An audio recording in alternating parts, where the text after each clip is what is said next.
Welcome back to the Mackem in the Middle podcast. Another Sunderland League game, this time at home. And the last home league game of the season was, of course, against Watford. A game that was a sellout, just under 45,000 there at the Stadium of Light. A game that Sunderland could win and, well, give themselves the best chance of getting into the playoffs, knowing that potentially a point against Preston at the most would have secured it.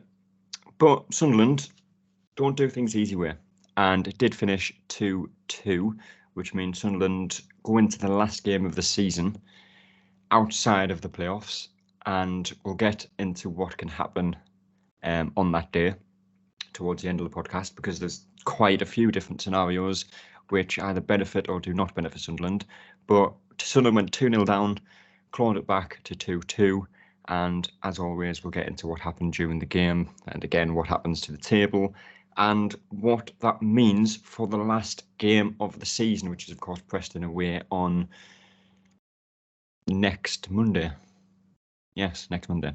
But first and foremost, Michael, like I said, it was a game that Sunderland went into knowing that it was, I want to say, a must win, but that might be slightly over exaggerating it. But they went into it knowing that a win would have, boosted the chances of getting into the playoffs considerably. A lot of pressure on it. Mowbray's talked down the playoffs all season, pretty much up until, even up until now, really. And like I say, we'll get into what happened during the game and the performance and whatnot. But we've just made the last game of the season even more stressful. Well, it's the Sunderland way, isn't it? We never seem to do things that, like you said yourself in that intro. Since when have we ever done things the easy way? That's just too boring. We need to live life on the edge of it, don't we? But you know what, right? I can see what you mean. I think must win in a lot of ways does sound harsh, considering it's our first year back in the Championship and so on. But yeah, I mean, it was a game that we certainly could have done with winning. And I'm not gonna lie, part of me at full time, I was dejected somewhat with the result, because I think when you based off everything Watford fans on other podcasts, online, whatever it was, a lot of them had the same opinion that Sunderland, if they turn up and want it more, will batter Watford or at least beat them, because there doesn't seem to be much fight. And to be fair to the lads, I think apart from the 2 goals that Watford scored, which I thought personally were 2 very poorly defended set pieces, which is the reason why we didn't win the game. But they didn't do all that much, and I think you could tell Watford looked a bit like they're on the beach. They looked like they were just going through the motions a bit. Although, to be fair, if you're looking at the context as a whole, we could be looking back after that Preston game and saying that Patrick Roberts equaliser could be significant. It could be, and obviously we'll get into that later on. But it's at one point it was definitely better than no points, because if we lost yesterday, then, or at the time of recording, if we'd lost against Watford and Blackburn beat Luton, then we're done, because then Millwall and Blackburn would have played each other, and one team at least gets, and both teams at least get a point, or one team gets 3 points, which means we would have no chance mathematically rather. So at least a point does keep it alive. It does. But once again, Kyle, and again, this probably sounds a little bit harsh, but Sunderland, it's always a weird kind of podcast to record towards the end of a season, especially after a season like this, because 12 months ago, if I said we might just miss out on the playoffs and we'll do a podcast at the end of the season and be like, wow, what a season and how happy we are. But it could end up being that Sunderland miss out on the playoffs by a point or 2. And although that is still, don't get me wrong, a very, very good season, even if we had a fully fit squad, never mind with all the injuries we've had and a managerial change and whatnot.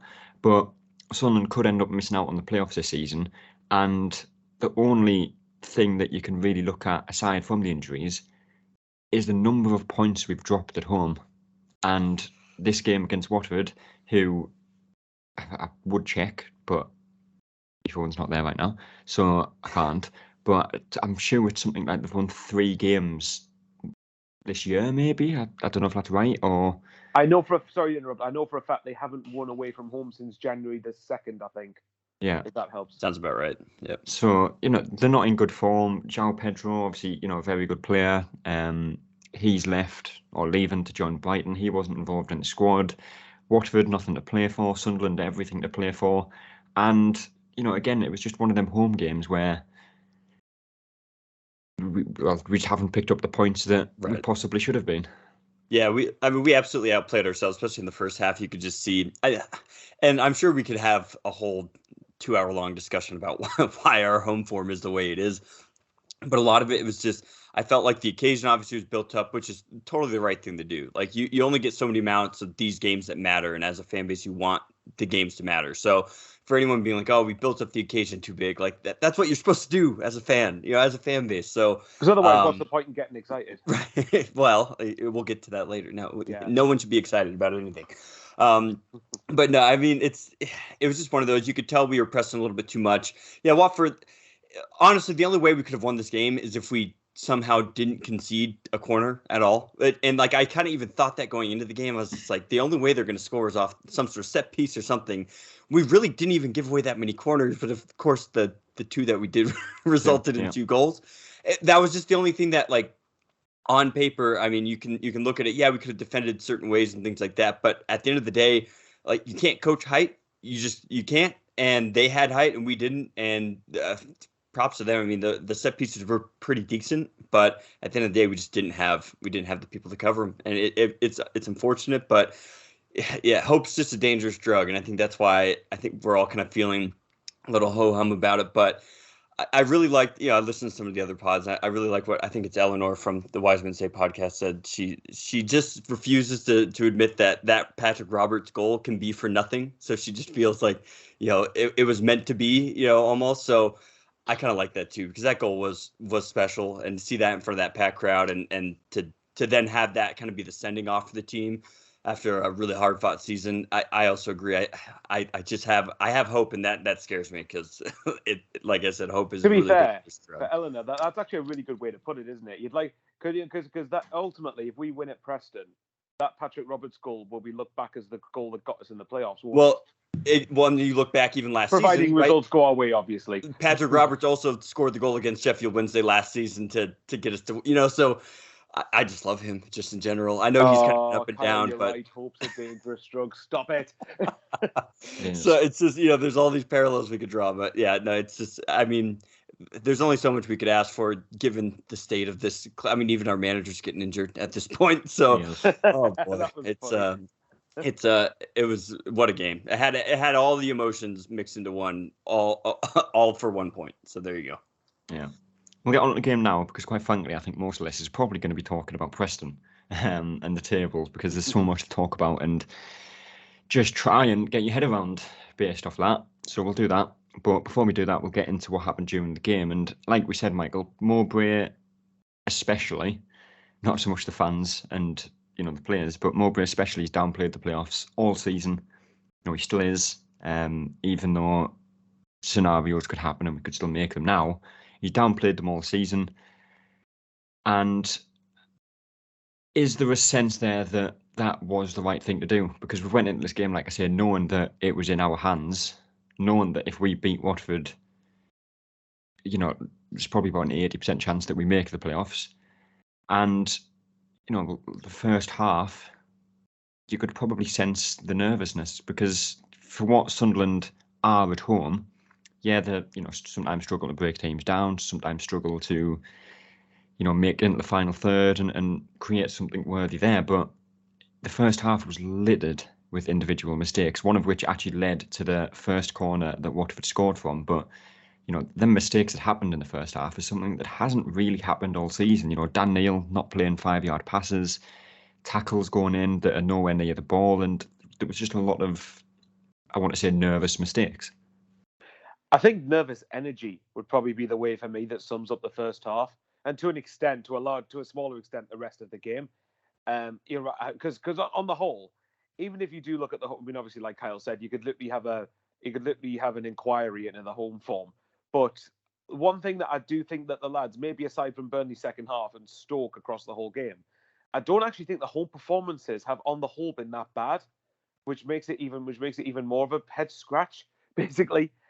But you're right. The first half, I don't know. I think we got so energetic, so pent up, so wrapped in the occasion that I think we forgot to play the game, and I think we just and I think a lot, and that in itself is a cliche because you hear it quite a few times, but we just couldn't seem to get our rhythm going, and every time we got into the final third, it's like we were trying to walk the ball in with the perfect goal, because obviously, I mean, we've had to adjust to doing that, haven't we? We've had to adjust to keeping the ball on the deck, because we can't just lump it into Rose End in the box because there's nobody with height to aim for, unless Danny Bart or Dan Ballard suddenly miraculously come back from injury and stick themselves up top. But yeah, we definitely gave the ball away a lot more than what we probably should have done. We certainly messed around with it a little bit more than what we probably should have done. But, you know, it is one of those. First half, for whatever reason, we just could not seem to get into our rhythm as much as we would have liked to. Yeah. And obviously, like I say in the game, Kyle, we go 2-0 down. Both two corners, the only two corners Watford get in the game. And obviously, like I say, the first one, I can't actually remember how the second one came about, but the first one stems from O'Nien and a poor pass. And again, like I'm alluding to there, just individual mistakes that usually, don't happen for Sunderland, especially as often as they did in that first 45. But whatever you do when you look at this game, the one thing that you can't really, pull too many punches about is if Sunderland are to concede from corners. That's the only way that you can kind of say, well, what can you do when you've got someone 6'5" and 6'6" and 6'3" and 6'4" all in the box against Gucci, who must be about 5'9".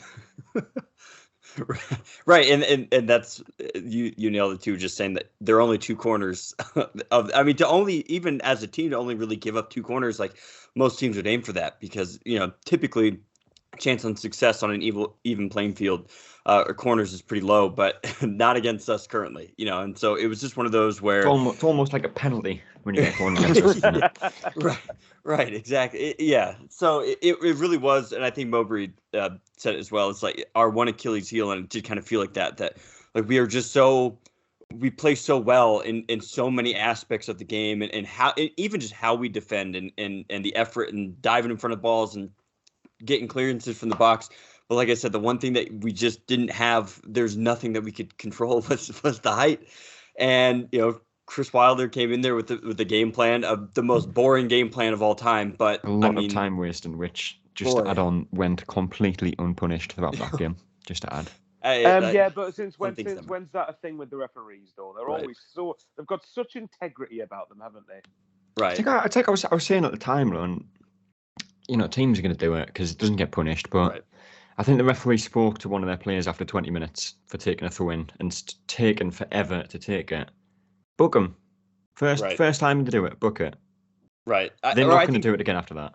I think too, especially with throw-ins, the first player to touch the ball on the touchline, that should be it, right? There's none of that where he picks it up, he looks around, then he puts it down, the other guy comes around and picks it up again and wastes another 15 seconds. I mean, that would be one rule change. That'd be pretty easy. It's like, hey, you touch the ball on the touchline for throw-in, you have to be the designated whatever. It's not going to change. So I don't know what I'm getting at, but yeah, it was just like we said. I think we set up pretty well. We just kind of outplayed ourselves a little bit, which is tough. I know that this group of players, I do feel like for once does have a really genuine emotional connection with the fans, and that's super rare. And just like with anything else, it's almost like we're it's like when a kid wants to play really well for his parents, right? It's kind of like the same, these kids want to play well for us, and they knew the occasion, they knew what was on the line. They wanted to play well. And sometimes when you're thinking too much, some of the best football we've seen has come with it's all reaction based, one touch, moving and running. And we just weren't even connecting the simple passes. And it's just like you said, the corners essentially were penalties in this regard, because both of them were kind of cheaply given away. But at the end of the day, you're going to give up a corner at some point in the game, and it just happened to be against a tall team that executed well, and not a whole lot you can say about that. I truly don't know how we could have done things much differently to defend those types of situations. Yeah. Well, it was 1-0 at half time. The second goal comes just about halfway through the second half. And it was looking to be one of them days where, it's a big day, it's a sellout crowd. It's, everything's there, the displays are there, everything to play for in Sunderland's hands, and nothing comes from it. But right after right after they get their second goal, Sunderland pull one back through Luke O'Nien, of all people, of course, against the club that I think released him as a young player. And it's a striker's finish, really, Michael, isn't it? And it's one of them ones where Sunderland, I've been praised quite a lot for it this season, where when they are on the attack, there might be 5-6 players in the box. And when you get that many players in the box, even if the delivery's not good or you get a ricochet or a deflection, if you have that many players there, there's a good chance it's going to fall to someone. And on this occasion it did. It's Luke O'Nien at the back post and gets that goal. And, although it was a kind of a sucker punch to go 2-0 down, to get that goal, 40 seconds to 60 seconds later, is absolutely massive, really, isn't it? It is. It sets the stage for the last 20 minutes, doesn't it? Because without that, then Watford, even though I still didn't think they were that good, I thought they were pretty poor, actually. But it gives them the platform to go and waste more time. I mean, they obviously tried to do nothing but waste time anyway. But it gave them the stage to just kill the game off and just kill any forward momentum from Sunderland. Whereas that goal, straight away, you could tell Watford then suddenly went, oh no, now we're going to... And apparently that's what a lot of their fans were saying. Their character is very, very brittle. And you could tell as soon as we got the goal back, how instinctively they sat back. And the rest of the game was pinned in Watford's half. As for the finish, yes, it was actually it was probably a striker's instinct sort of goal. Remember when we had one of those fit? But I don't actually. Yeah, right. It's been so long. To be fair, I still personally class Joffrey as a striker, but when you're talking like a focal point, but that's a really good finish from Luke O'Nien. And actually, it's kind of a bit of somewhat redemption from him, because you remember in the reverse fixture, he scored an own goal, didn't he? To put Watford 2-1 up before we got a draw there. We seem to lovely equalisers against Watford, I've just realised. But but it set the stage, didn't it? Because then suddenly the crowd, some members I think were starting to walk away from the ground, and then suddenly they start to come back in. The belief comes into it. Which just to add on to that, is, people, again, I think we've talked about this a couple of times, but leaving 20 minutes to go, 2-0 down, biggest game of the season, potentially the game, obviously the last home game of the season. There was a lot of people that walked out after that second goal, wasn't there? Yeah, no, there was. And I mean, to be fair, in fairness to them, some of them probably would have just left to go and get a pint, maybe, or go to the toilet or whatever it was, because they probably just didn't see it. It looked like it was going to be like one of those days. I certainly thought it was going to be at that point. But yeah, I mean, obviously, as soon as we got the first one, suddenly the people started flooding back into it. I mean, obviously, we've discussed the crowd so often. To be honest, again, in patches yesterday, I thought the home atmosphere was pretty shocking. And that's something that's really got to be addressed going forward to try and make it better. But anyway, that's a different conversation. But as for the goal, you're right. That it was a good finish, and the timing of it, especially given what was to come later, was absolutely critical in us getting something out of that. And keeping us, and still, at least for now, keeping us in the race for the playoffs. It does. And after that goal from O'Nien, Kyle, Sunderland felt as if they could get more out of the game than just, a consolation goal. And obviously they did. They worked hard. They were on the front foot. They were moving the ball quickly, winning the challenges, something that they weren't doing at all in the first half. There was probably 3 or 4 times away from the goals that, Sunderland got into a position where probably everyone in the stadium think we could score here. And even after the equalising goal, which of course comes in the 95th minute, and apparently Roberts, who I thought had a generally quite a poor game, really, in terms of what we know he's capable of. But this is why he's playing games. He doesn't get took off very often, because he can do what he did and gets the ball edge of the box. Jack Clark, who it's very much a Busquets assist. For when Messi used to score. But I say that, but it's an easy assist physically, but mentally probably a very very hard assist to get, because 96th minute, you got a minute or 2 left on the clock, 2-1 down. He has a chance to shoot there, really, and kind of, if it goes in, he's the hero, this, that, and the other. But he has the smart thinking, plays it to Roberts edge of the box, curls it into the top corner, and that is, well, at the minute, and what could be a massive, massive goal. Yeah, and another shout out to a couple of the subs that were made. I think were pretty spot on. Alex Pritchard came on. He came on at the 58th minute. I think that's really when we kind of got on the front foot. And I think Pierre Ekwa did just fine up until that point. Like I said, I think other than the corners, which no one could defend it, I think he played extremely well, but he came off, and I do feel like Alex Pritchard, made a big impact there. But yeah, just going to the goal. And Jack Clark, my God, I mean, you could just tell every time the ball went to his side, there's that one time there's 5 players around him. So obviously that was, Watford's strategy the whole time. Hey, if Jack Clark touches the ball, we have to, put bodies on him essentially. And they did. And credit to him to just stay, just like you said, some players would get so frustrated and just say, now I finally have a chance. Let me just take it. But it just shows the sense of confidence and belief that we have. And even goes back to, the little YouTube series that we do where they asked, who's the best, who's been the player of the season. And every one of these players that were picked out, I mean, people said Jack Clark. They said, obviously, Ahmad. A lot of people said Patrick Roberts. And you could just see when Roberts got the ball, actually, Jack Clark, when he passed it, had 2 defenders take each other out because it was such a good touch by him. So that allowed Patrick Roberts to have that space. And you can tell he looked at the goal and then looked down at the ball and just, in his head, he's like, I can put this exactly where it needs to be because he's just that good of a player. And to have a rough, pretty much a rough 95 minutes up to that point and then have the chance to just, show your skill and put it away like that was just, it shows the confidence and the belief that, Mowbray has in this team. And the players obviously all feel that as well. And it just kind of all encapsulated to that rather hectic finish. But my goodness, what a way to go out. I mean, like we said, even though it's not 3 points, it's a draw that feels a little bit like a win, but it's I'll take that every day of the week. That was just special. Definitely was. And obviously it finishes 2-2. And it is a point. It's a point that keeps Sunderland outside of the playoffs, but very well and truly in the playoff mix going into the last game of the season, which we'll talk about in just a moment. But before that, Michael, standout player from the game, just one and one only. One only. Oh, okay then. It's a tricky one because, again, I didn't feel anyone had above a 7 or an 8 out of 10, really. And I know we're not going back to player ratings, obviously, but you know what, mate? I know you said he had quite a poor game, and I'm just going to go Patrick Roberts just for that goal because it's such a huge moment. And I actually thought Patrick Roberts was okay. I think, again, he did his typical link-up play with Ahmad, and I think that he looked like a threat. A lot of times he went down the byline, and Watford were literally crapping themselves. They couldn't know how to deal with the forward intensity that we had. So, yeah, personally, I'm going to go with Patrick Roberts just for the fact that is still yet another goal of the season contender that will never be nominated.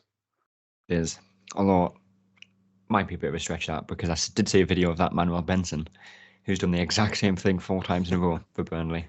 True. Yeah, well, Patrick Roberts does it better. Maybe so. But a standout player for you, Kyle? Oh, I'll go Luke O'Nien. That was a big occasion for him. Against the old team, getting a weird goal, but like you said, being in the right spot at the right time, just putting it away.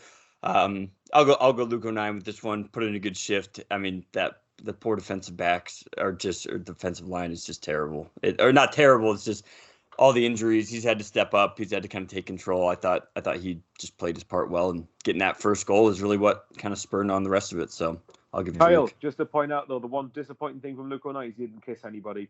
Well, I mean, I don't think I can give him man of the match unless he tries to kiss someone. Right, or unless he. Yeah, exactly. Unless I think it was funny too. There was a moment. I think it was Jack Clark, but one of their defenders kind of went through the middle, and Jack Clark really, I think it was him, had to grab his arm and really shove him down and pull him down. He did. And I'm just like, you just gotta do the Luke and you just jump on his back. None of this pulling and grabbing. You just gotta jump right on him. Of course. The only way to go. Right. So, but yeah, I'll give it to Luke. I love him. Yeah. But like I said, last game of the season is now obviously the biggest game of the season. Not much to add on to that one. But in terms of the table and this is where your math skills comes into it. What can happen, and they're not very good, I'll tell you that.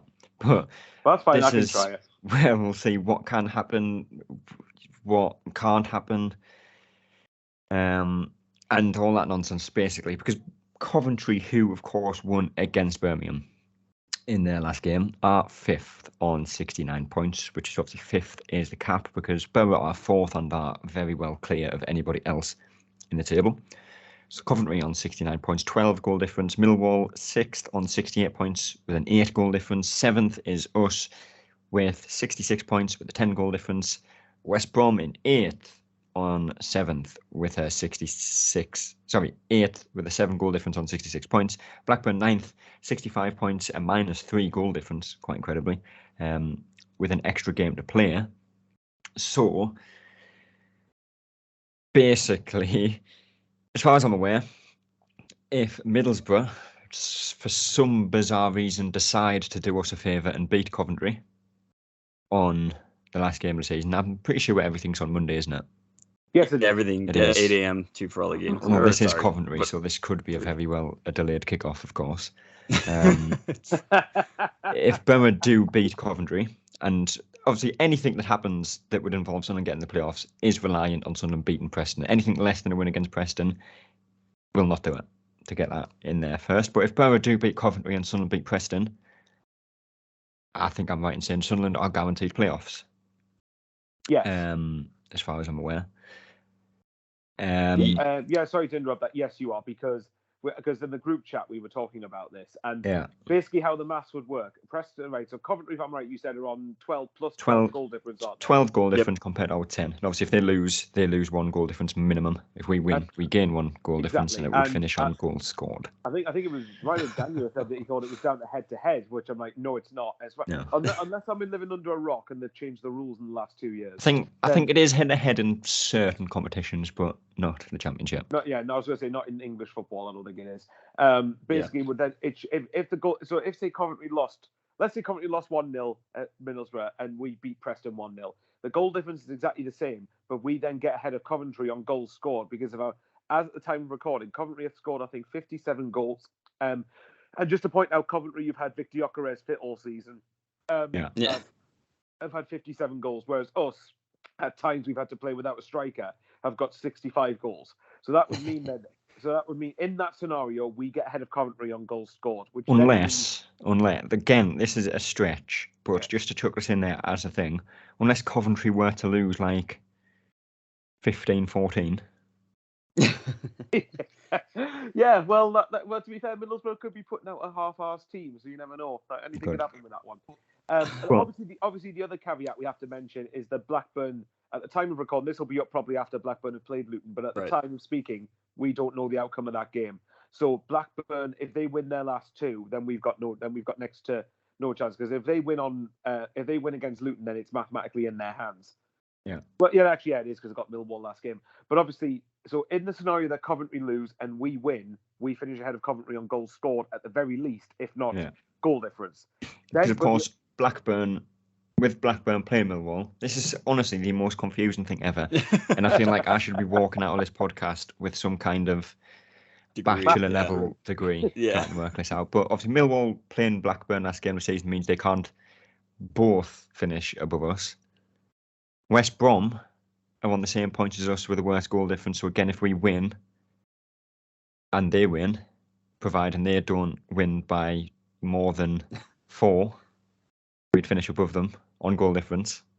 And if they finish on the same goal difference, it would again go down to goals scored. Millwall, if they were to win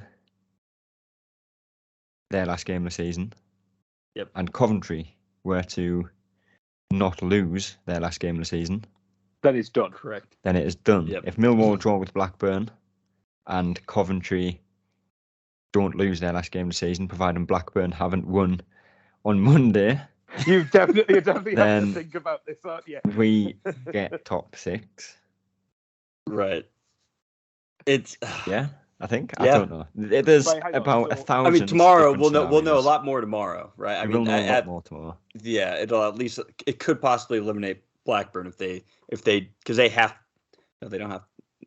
If they lose tomorrow, they have to not get beat to give themselves because even if they draw Blackburn, then we're all in 66. It's still in their hands, because then it means that, well, providing we don't beat Preston, but for them it's still in their hands because they can still finish above Millwall. This is why, for me, I'd rather Blackburn don't lose to Luton. Obviously I don't want them to win it, but if they draw against Luton as an example, then I can see Blackburn going to Millwall with a realistic chance of finishing above them, which means that they're going to be more motivated for that game subconsciously, which could benefit Sunderland. But again, a lot of it does hinge on that game. So the fact that Millwall are playing Blackburn, I think, is a big thing for us. And Yeah. best case scenario, Blackburn don't lose on Monday, really. Yeah, so we need them to draw, basically. That's what Yeah. because if Blackburn lose to Luton, then they're 3 points behind Millwall, and I think it's like a 17 goal difference or something. yeah, it's a massive goal swing that needs to. I mean, Blackburn could still do it, but they have to win like 6-0 against Millwall, which then is extremely unlikely. And even in normal circumstances, it's very unlikely anyway. Goodness me, we don't do things easy, do we? We have to go through these different maths permutations. But basically, to put it this way, the easiest scenario to work out is if Coventry lose and we win, we get playoffs. There are other scenarios in which Sunderland get playoffs, but they are very confusing. So we'll just hold on to that one for now, I think. Yeah, providing Blackburn don't win their last two anyway. Yeah. Right, and Coventry Middlesbrough is such an interesting game too, just because that's currently the playoff. That's who they play in the playoffs, right? So you would think that they wouldn't want to, just lie down and get not that they ever, most teams wouldn't in that situation, but there's a lot to kind of prove in that game. It's fascinating. It's just it's a psychological thing, isn't it? Because Coventry, sorry, Kyle, because Coventry go to Middlesbrough, and as you said, that's who they're currently playing in the playoffs. Now that both teams might be looking at that game going, we could make this a very big psychological advantage going into the games going into the two legs. I mean, I can't imagine Middlesbrough would play Chuba Akpom, but I would imagine that there'll be the likes of Cameron Archer, who's more than good enough to score goals. He's still good, yep. Yeah, so it's going to be a fascinating final day, to long story short, but it'll be intriguing. But all I'll say is, can you imagine the scenes in the away end at Preston if everything does align and we end up in the playoffs? Yeah. I mean, up until I think the Blackpool game, what was it, yesterday? Yeah, I did really feel like I was like, oh my gosh, things are really almost going too well. How did all of these dominoes fall exactly in our favor? And then Duncan Watmore goes down to get a penalty, which wins the game. My goodness, I know, Jesus. And it was just, God, having to root for Blackpool. I mean, I couldn't imagine having to do that all season because my goodness, they just were struggling. So, but it's situations like this, though, you got to sit back and be like, we are pretty fortunate as a fan base to at least be in this sort of situation with all these. Yeah, exactly. It's just fun. It makes it so much more fun rather than mid-table finish. Let's just play all the kids. Oh wait, we've played all the kids all season. So do we play? Yes. Who do we play? Had no choice but to play. So the thing to point out to that. Sorry, Josh. I know I'm trying to keep interrupting, but I think the one it has very much gone off the track, this one, hasn't it? Oh well, it has. But we haven't got many more games to talk. Well, hopefully we'll have at least another two after Preston. But point was, a couple of points. If we don't, the best way to approach the last day is just go to look to win it regardless, because you want to end on high. That's the only thing that absolutely matters. If we don't win, it does not matter. Oh no, exactly. It doesn't matter. Look, if go to just go to focus. Tony Mowbray had things. Comment was right. All we can do is just affect the Preston game. If we go and beat Preston, then the way I look at it is we've still had a great year, even if we don't make the playoffs. If we don't make them, so be it. Compared to where Wigan and Rotherham, who finished above us last season, are, Wigan are going back down to League One, and Rotherham, there's a chance they could be joining them. And if they don't, they'll just stop up. We'll ask both of them if they take where we are. And I think you'd argue they definitely would. But the point is this: so even if we don't make the playoffs, so be it. What a ride it's been. But if we do make the playoffs, absolutely even better. Fantastic. I'll end it on this. There's some good song lyrics that I think perfectly sum this up, and it's just "Que sera, whatever will be, will be." We might go to Wembley. I don't know. I was going to say, well, hopefully the last bit of that song will be applicable, but we'll see. We will. But of course, Preston is on the Monday, not this Monday, next Monday. The date is the God knows what. 8th of May. Lost track. So 8th of May, that's it. So we'll have a podcast out, of course, talking about that. And God knows what else after that podcast, because it could be playoff games, could be a season review, it could be absolutely anything at this point in the season. But of course, all that matters between now and the end of the season is that Sunderland need to beat Preston to keep their season going. If they don't, it is over. One last thing to point out as well. One thing that could help us against Preston, and I said this against Watford, but we're at home, we're shite compared to away. But Preston are out of the playoff mix now, which could help us. Yeah. They will possibly want to prove a point as well, though. But you never know. These games of football are always unpredictable. Very, very, very, very stressful. And I'm sure this one will be no different. But that is next Monday. We'll have a podcast out to talk about that game, and then another podcast out at some point after that discussing something else, whatever that may be. But until then, we will see you later. That's all, folks.